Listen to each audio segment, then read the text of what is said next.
Hello everybody, we're back with another bass review. Today we're going to take a look at my Warmoth J5.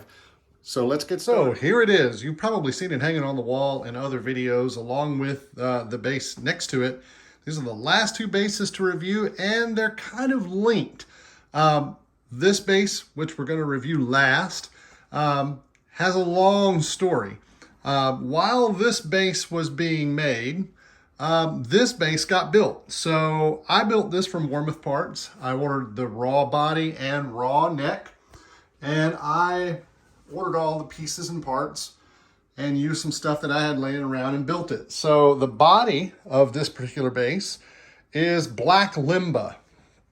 So the front is finished in oil paint. I actually took red oil paint and rubbed it in like an oil finish. It takes a long time to dry. Oil paints take a long time to dry, so I mixed it with a little Japan dryer, which does speed up the drying process, but it still takes a long time to dry, and I had to wait and let that oil just stain the wood because I love the grain. I mean, I don't know if it even shows up on camera, but the grain in this wood is really, really pretty. Then I went and I wanted to just do like a black burst kind of pattern. And then I kind of got this idea of, I want to do the back of the bass natural. So I want something to break up the front and the back. So I was just going to do a little black line around it. Well, I couldn't ever get the line even, and it got bigger and wider in some places. I mean, this is all hand done. And here, I kind of tried to smear it in, and that line got really big. I blended in some of the black in these areas to where it was more red in the center. And it just kind of took on a life of its own. It didn't turn out looking exactly like what I wanted, but it turned out looking cool because it is a hand-rubbed finish. Everything on this bass is an oil finish, except for the final coat, because I did not do anything to the back. So the back of the bass is the actual natural color. I mean, right there is the actual natural color of the wood. All that grain, it's a one-piece body of black limba, and it is really nice. It's also reasonably heavy. It's a fairly stout bass. But I finished the body in just a wipe-on satin polyurethane. So I didn't brush it on, I didn't spray it on, I just wiped it on by hand and I let it sit for a little bit, and then I would smooth it out just to get the rag marks and stuff off of it. And it feels great, and it's a great protective coating. When I bought this, I had finished it totally different, and I didn't like it. So I stripped it down and refinished it. And Warmoth parts are excellent. Their fit and finish is second to none. But to show you how much I sanded this bass to finish it for the second time, if we can get in here, you can see how the neck sticks out a little bit here. That's just where I sanded the body away, trying to, I also did some rounding, I rounded the corners and just made the contours a little nicer. But that's how much material I took off the body because I refinished it. The neck is Bubinga, and Bubinga doesn't need a finish. It is an oily wood, like rosewood or like wingay or whinge or however you want to pronounce that. But I went ahead and did my usual true oil finish on it, and then I buff it with a Scotch-Brite pad and give it that nice satin feel. And I did Hip Shot ultralight tuners. You may notice the logo. I actually designed that logo. I saw something similar online. I can't remember what the business was, but I liked that logo, so I actually had stickers made. That's not inlaid. That's actually just a metallic sticker, and it looks like it belongs there. This bass doesn't wear my normal string joy strings. These have D'Addario chromes. Because I already have a jazz bass over here with rounds, I wanted this bass to be something different, and I had string joys on it, but these are single coil jazz bass pickups. Just because they're in a larger cover really means nothing. I had a previous bass. In fact, I still have it sitting in the basement. It's just a blank body and neck that use this EMG 40 size pickups. And I originally bought these pickups to go in that bass. Then when I built this bass, I ordered it from Warmoth with these routes, so I could just drop these pickups in. Originally, this bass had a KSM foundation bridge on it. I still have that bridge, but the problem is, once we get to this bass, you'll see that it's set up to string through the body. This bass is not set to string through the body. So when I was stringing through the neck, or through the bridge on the KSM foundation, when I would pull the strings out, it would scuff all this part of the bass and remove the finish as I pulled the strings out. So I got a quick disconnect bridge for it, so I can just easily pop the strings out and not scratch up the finish. If you string through the body with the KSM bridge, you don't have that problem. So John East preamp. John East preamps, besides being just great preamps, are made and sold by just one of the nicest guys you'll ever want to meet. Every time I have ever had a question, through my own foolishness, I damaged one of the pots on my preamp. And I emailed John and I said, hey, I need to buy just the mid-range control. And it's a stacked pot. How much would that cost? He emails me back, what's your address? I give him my address, and he says, just sent one out to you. He didn't charge me or anything. And it wasn't a defect of his product. He just sent me a new mid-range control. And it's not just a pot. It has a PC board on the back, and it's got some components. So there was some cost to it, but he didn't charge me anything for it. He's helped me troubleshoot things. I've sent him videos. I've sent him sound files. And he's helped me tailor his preamps. I have one in this bass. I have one in this bass. And I love John East, and I love his preamps. So, at any rate, that is... Oh, I guess I should go ahead and talk about the fingerboard. So the fingerboard, you're going to notice... again, we're gonna review this bass next, so I don't want to talk about it. But a lot of what is on the blue bass, which we're going to review next, was on this. Because I basically built this bass to tide me over while I was having that bass built, and we're going to cover that in the next video. I keep saying that. That'll let you know, don't miss that video. But this bass was one that I built to tide me over while I had a custom-made bass. And I did a lot of the same features, such as the fingerboard. Like I said, this is Wingay or Winge, or however you say it. It's a little bit different looking pattern. So, you can see that this has that nice grain, and then over here, this is a little bit different grain, but it's the same wood. So it's different depending upon what kind, I guess it is, and where it comes from on the tree. A little closer look at that headstock again. I did a little diagonal string tree to string through all of those, as well as the little Fender Stealth string tree for the B-string tuner, which they're really cool. And I discovered that on a Fender bass. I think I had a Fender American Deluxe or something that had that on there. So anyway, let's see what this bass sounds like. Okay, as in the other videos, we're back. Different camera, different mic, different look, different sound. So here we are with my Warmoth Jazz 5 or J5 that I built with John East preamp, strung with the D'Addario Chrome flat wounds, which are really great flat wounds. They're not super thumpy like my Labellas over on that bass. That bass is really old school, heavy tension, high tension Labella flat wounds. This one,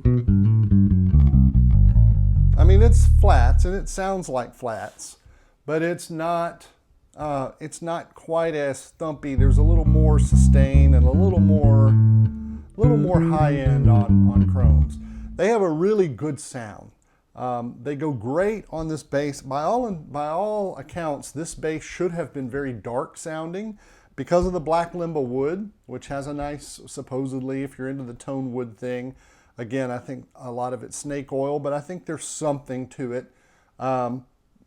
It contributes to the tone. I don't think it is the be-all end-all that some people say it is, but the black limba is supposed to be a darker sounding wood.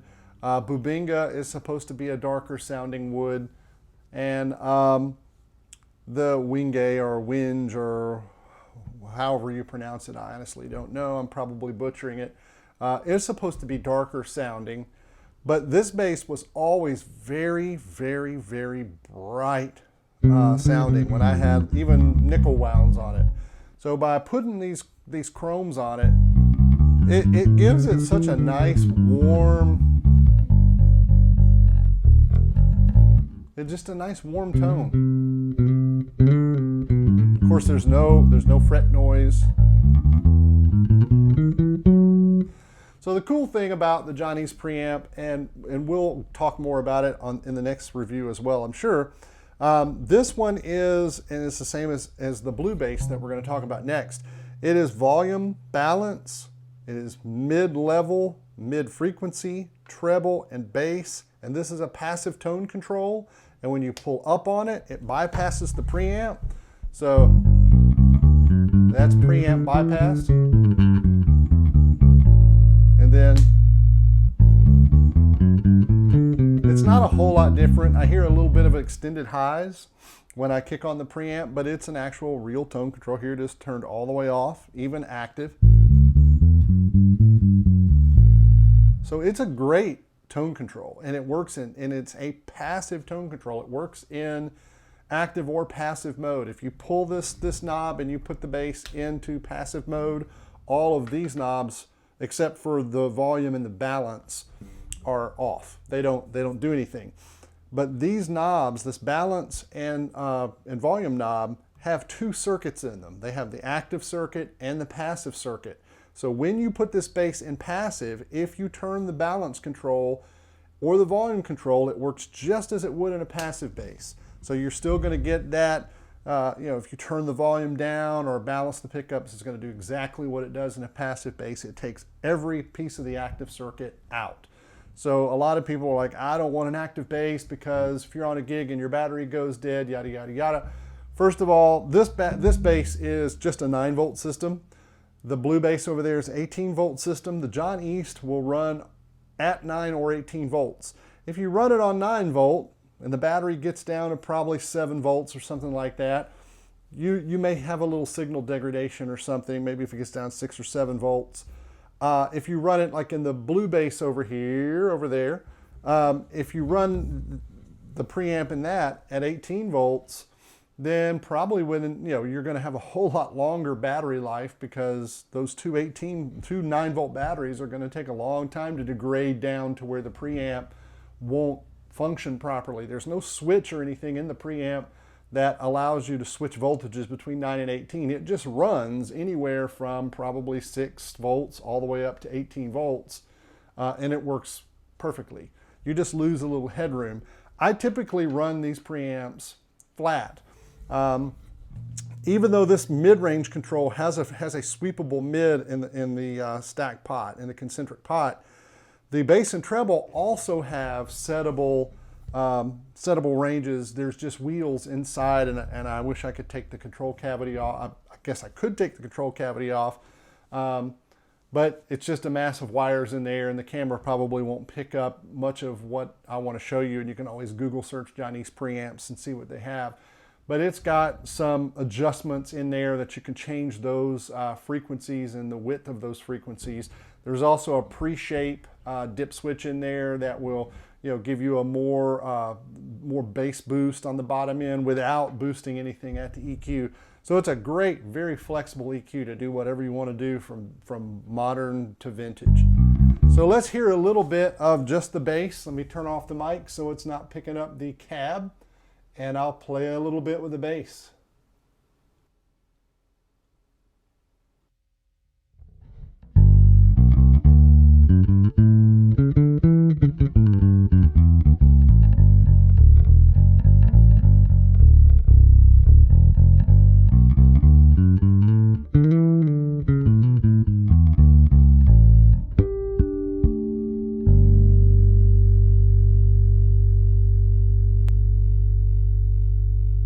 All right, I'm back. now let's do the same thing, only we're going to bypass the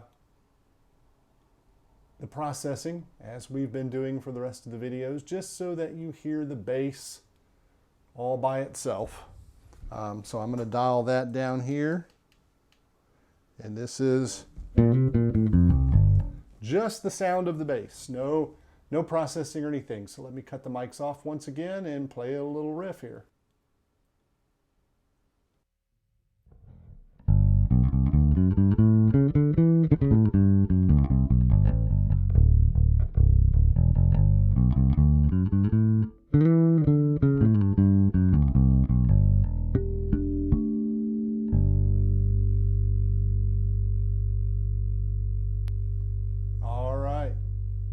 Now you know what the bass sounds like just all by itself.